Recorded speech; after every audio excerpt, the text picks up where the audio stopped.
March 14th, 26. All I went through was 8th grade. I enlisted in 44 of February. When I was 17, I enlisted in the Navy because I didn't want the Army to get me, Army or Marines, because then there was a draft with the World War, and I didn't want to be drafted in another unit that I didn't care for, and I always thought I'd like the Navy. Sampson, New York.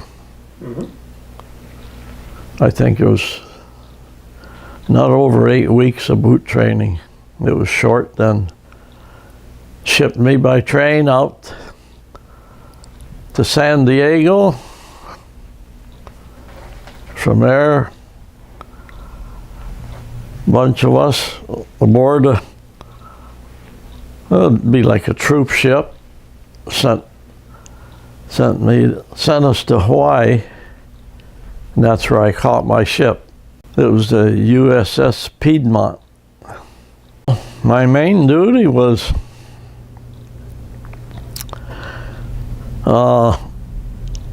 whenever we'd be in port, as we moved on, was one of those small boats that we carried with us.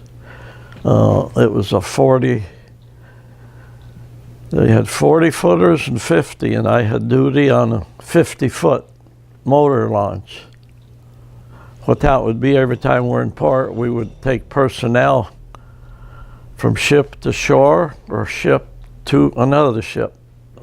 Well, some of them islands, the little ones we went to, they were just plain with coconut trees, and they'd let us take some beer with us ashore, just a limit for each guy. When we were at the Admiralty Islands, there was an ammunition ship not too far from us. We were docked there that blew up. You imagine an ammunition ship blowing up, and it sprayed metal and you name it all over. In fact, a piece even come on our ship, took one of the seamen right through the arm. We might stay 2-3 months at one harbor, and then as the war progressed and moved closer toward Japan, then we would move up, because we were a destroyer tender. We took care of destroyers. We'd have the most we've ever had tied alongside of us was 5 at one time. One of them one time was a buddy of mine from Garland here. He was on a destroyer, and he tied up alongside of us once. That was pretty neat. So how did that happen? How did you, here you are out in the Pacific, you're on the USS Piedmont, and somehow a guy from Garland sees you? Because we was in his fleet that he was in, and we was his tender. In other words, if he needed repairs or supplies, we was his, what you'd call like a mothership. I was going to tell you about the big buildup in this one harbor. One of the biggest invasions we made was at the Philippines. And we was in this one big harbor, and it was just loaded with ships. And for 3 days, first without like the battleships, and then carriers with bombers to soften up the beaches. Then about the third day, all the transports went out with troops to invade the island in the Philippines. And I think it was about like Luzon. And to get back Yeah, then after that, we was at a base just up above the Philippines, and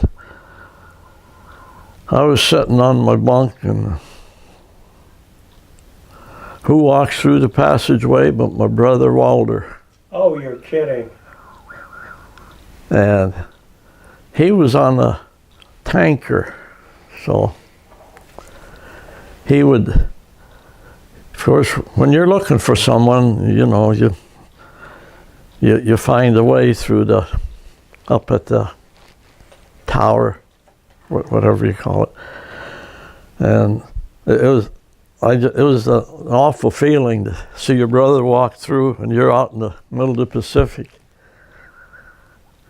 That must have been a big hug. Oh, I'll never forget the first words I said, and you don't know what you're going to say. I said, "What are you doing here?" It's like a shock. Remember when you got the word that the Japanese had surrendered? Here's what happened. We was out there all this time, and we just got orders to head home. So everybody was happy. Did you celebrate? Did you break out the beer? No, but what happened, just a day or two after that, we got word that the Japanese surrendered. Instead of coming home, we got orders to head for Japan for occupation duty. Across the bay at Yokosuka itself, still more Marines, part of a total landing force of 10,000, press into shore to take possession of the important naval base in the name of the United Nations.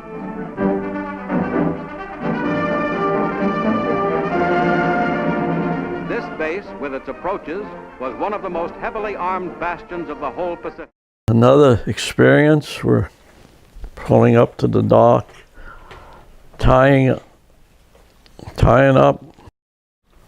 I looked down on the dock, who was standing there guard duty, a fellow by the name of Walter Kushner from Pittsfield here. I'll be there. And we knew each other well, good friends. And my oldest brother married his sister back here. You know, you talk about coincidences.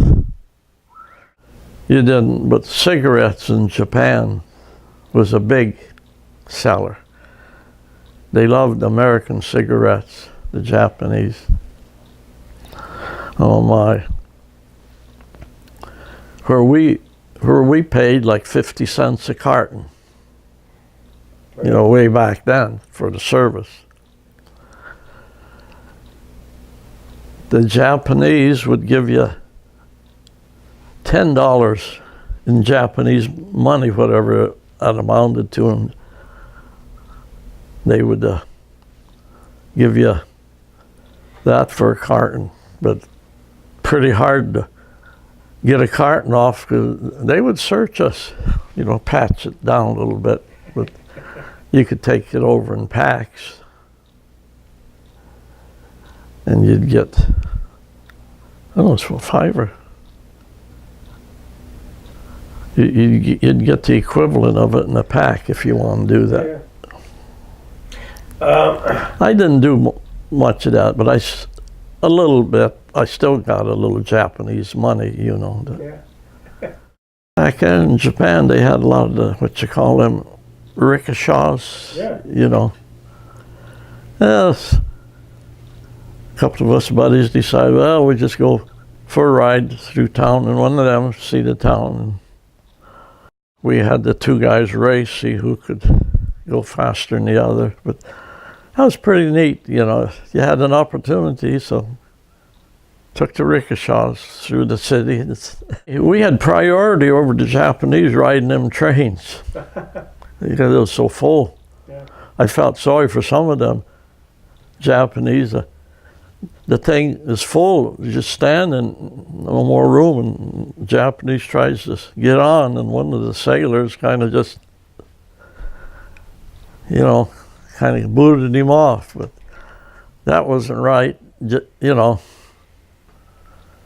But we didn't have a bit of trouble. We could go all over Japan. And Well, you were part of that greatest generation, Henry, and oh, we salute you and thank you.